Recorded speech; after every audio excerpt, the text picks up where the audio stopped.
Police को कई रोज तक मामू बनाए जाने वाले इंकशाफात को खोलने से पहले हर दूसरे पाकिस्तानी से 50 रुपए का इजी लोड मांगने वाली सबा का जिक्र करते हैं, जो हमेशा वापसी के वादे पर इजी लोड मांगती है और हजारों मासूम पाकिस्तानी सबा के वादों पर यकीन करते हुए कभी 50 तो कभी इससे जायद का लोड भी करवा देते हैं। लेकिन आज तक वो दिन नहीं आया जब सबा ने पैसे वापस किए हों, लेकिन फिर भी सबा पैसे मांगने से बाज नहीं आती। बस कॉल मी कहकर राल टपकने का इंतजाम जरूर कर देती है।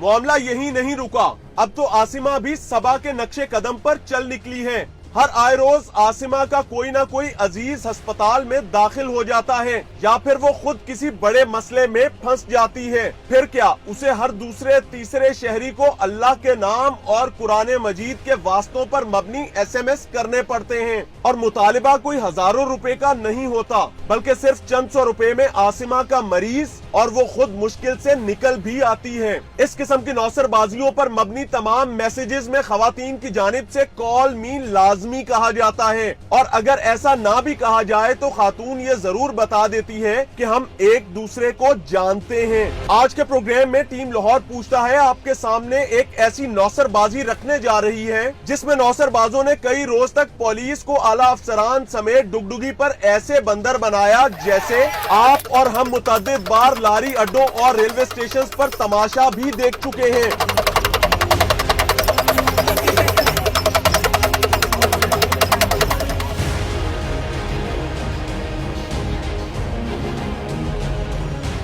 नौसरबाज मदारी की तरह डुगडुगी बजाते रहे और पुलिस बंदर बनकर कई रोज तक नाचती भी रही। मामला यही नहीं रुका, बल्कि इसी बंदर तमाशे का अहम तरीन किरदार अवाम को बंदर का नाच दिखाकर लूटता भी रहा और हमारी पुलिस आला अफसरान समेत अकल उधार पर दिए पहले तो कई रोज तक मामले को भांपने से ही कासिर रही, जबकि मामला सामने आने पर पर्दा पोशी की जहद में मसरूफ हो गई।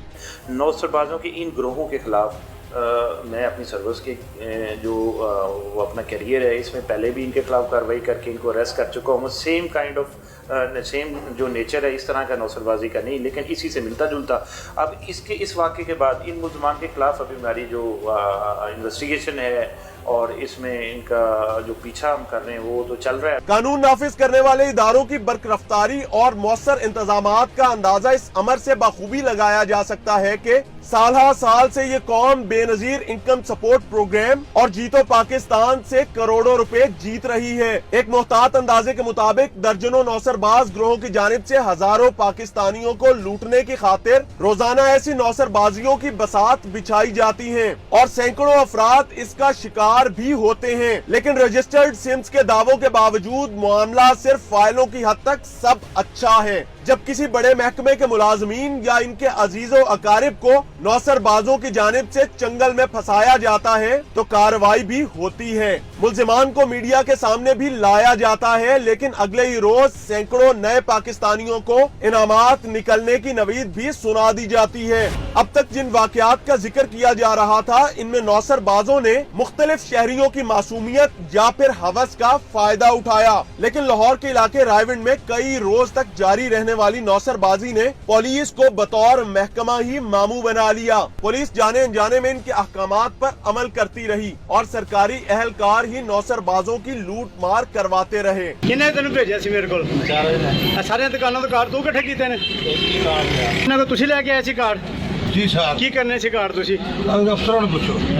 हुआ कुछ यूं के पुलिस की सरकारी वैन नंबर LEG 693 मुतअद्दिद बावर्दी एहलकारों के हमरा थाना रायविंड सिटी के दर्जनों इजी पैसा और मोबाइल शॉप्स पर पहुंची। एहलकारों की जानिब से तमाम ताजिरों को हुक्म हुआ कि SHO मियां अमीन का हुक्म है कि फौरी तौर पर अपने वो नंबर्स फराहम किए जाएं जिन पर आप इजी पैसा और मोबाइल अकाउंट्स रखते हैं, और कहानी ये सुनाई गई कि आपकी सिक्योरिटी को खतरात लाहक हैं। ताजिर बरादरी के लिए यही एतमाद के लिए काफी था कि पुलिस मोबाइल पर एहलकार आए हैं और बात भी हमारी सिक्योरिटी की है, लिहाजा फौरी तौर पर बगैर कुछ सोचे नंबर्स फराहम कर दिए गए। सर मेरे पास हमारे पास जो है ना वो हमारे रायविंड की पुलिस जो है ना मुतलका वो गाड़ी आई है।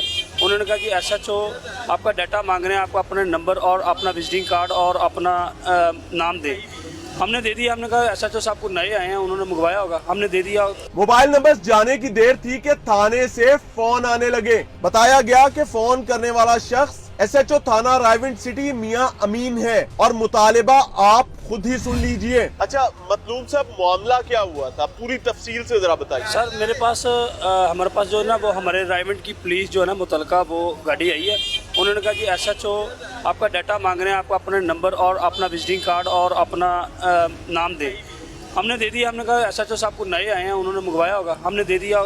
1 घंटे के बाद उसी नंबर से फिर हमें कॉल आई है दोबारा कि जी आपको जो नंबर लेके गए हैं हमारे बंदे, वो हमने मंगवाया था, मैंने मंगवाया था, मैं SHO सिटी थाना रायविंड बोल रहा हूँ और वो आपका नाम रेहान है। मैंने कहा जी जी हमारा मुलाजम है, इसने नंबर दिया। तो उन्होंने कहा जी मेरा बेटा जो है ना वो यूनिवर्सिटी में पढ़ता है, उसको पैसों की ज़रूरत है, आप 25,000 रुपये का प्लीज़ अभी सेंड कर दें। वही मुलाजम आपको अपना पैसे भी दे जाता वापस। लड़के ने कर दिए, ये इसने हमें भी नहीं बताया। 15 मिनट के बाद फिर दोबारा कॉल आई है कि जी 25,000 रुपये और करें। 25,000 रुपये नंबर से कॉल आई है? उसी नंबर से कॉल आई है। 15,000 रुपये और करें। 15,000 रुपये का लड़के ने कहा जी पहले पैसे तो भेजें। उन्होंने कहा जी पैसे भेज रहे हैं, वो देखिए आपके सामने पुलिस वैन खड़ी हुई है। फिर उन्होंने खड़ी हुई थी और उन्होंने कॉन्फ्रेंस कॉल ली है। कॉन्फ्रेंस कॉल लेके फिर उन्होंने मुहर्रर को कहा कि मुहर्रर साहब आप अभी वहाँ पे पहुँचे नहीं पैसे लेके? उसने कहा जी नहीं मैं नहीं पहुँचा। उसने कहा जल्दी पहुँचे, वो आपका वेट कर रहे हैं। फिर कॉल बंद कर दिया। लड़के ने कहा भाई पुलिस वैन तो सामने है, ये बिल्कुल ठीक होगा मामला। लड़के ने 25,000 रुपये और कर दिया। 15 मिनट के बाद वो सारा उनका रफू चक्कर जो वो चला रहे थे ना, वो पता चला कि ये नौसरबाजी हो रही है और तमाम शॉपों पे जितने भी नंबर लेके गए ना वो पुलिस लेके गई है। पुलिस ने खुद नंबर उनको सेंड किए, पुलिस ने ये सारा वाक़या करवाया और हम फिर रात को जो है ना वो उन्हीं मुलाजमीन के ख़िलाफ़ दरख्वास्त लेके गए हैं। SHO साहब और अपना DSP साहब, उन्होंने दोनों ने हमें ये ज़मानत दिया कि हमारी गारंटी है, हम आपके पैसों के ज़िम्मेदार हैं, हम आपको पैसे देंगे, हमें 8 दिन का टाइम दिया जाए। और हमने उनके कहने पर पुलिस मुलाजमीन के नाम दरख्वास्त से निकलवा के 9 सरबाजों के खिलाफ FIR कटवाई। उन पुलिस ने अपने मुलाजमीन जो कि पैसे के लेन देन में खुद मुलविस थे उनके नाम क्यों निकलवाए? वो उन्होंने कहा जी हम ग्रंटेड है, हम आपके पैसे वापस देंगे।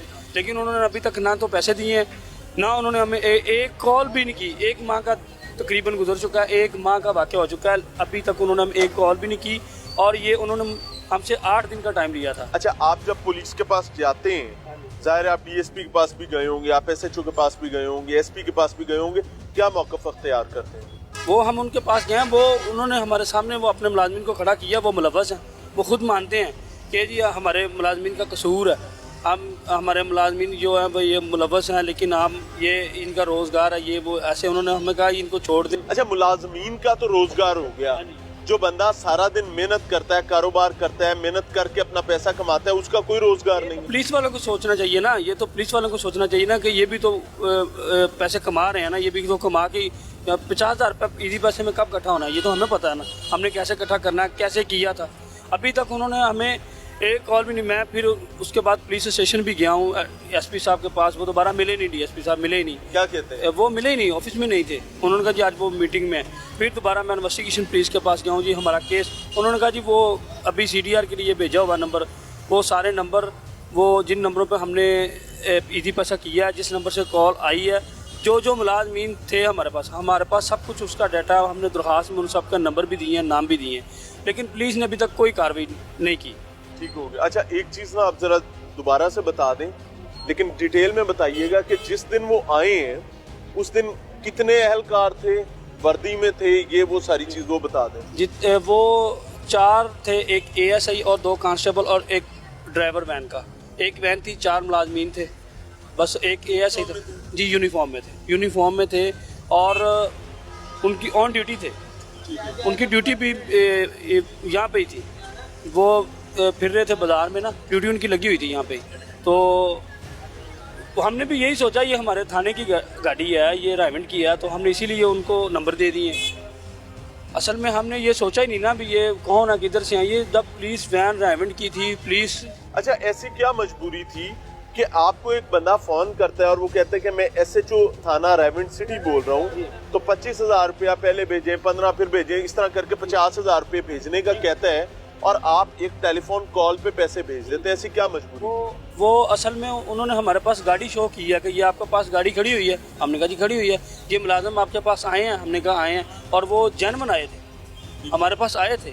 उन्होंने कहा जी ये मैं नहीं भेजे हैं, मैं SHO सिटी थाना रायबंद बात कर रहा हूँ। और हम जब रात को DSP साहब के पास गए, उन्होंने कहा जी ये मुहर्रर जो थाने का है ना, उसको SP टोबा टेक्सिंग नौसरबाजों ने बन के कॉल की है कि हमें जी अपना आप अपने इलाके का जो ना वो नंबर सारे डाटा जितना भी। अच्छा, अब एक चीज जहन में नहीं आती आपके या पुलिस के कि टोबा टेक सिंह के SP का रायविंड के साथ क्या ताल्लुक है? सर ये तो उनको सोचना चाहिए था ना, उनको सोचना चाहिए था ना कि ये टोबा टेक सिंह का जो SP हमें कॉल कर रहा है ये जेन्युइन है या नौसरबाज है, हमें तो थोड़ा ही पता है। अब लूटी हुई रकम वापस आती नजर आती है नहीं? सर फिल वक्त तो कोई नहीं आ रही, पुलिस हमसे रब्ता ही नहीं कर रही।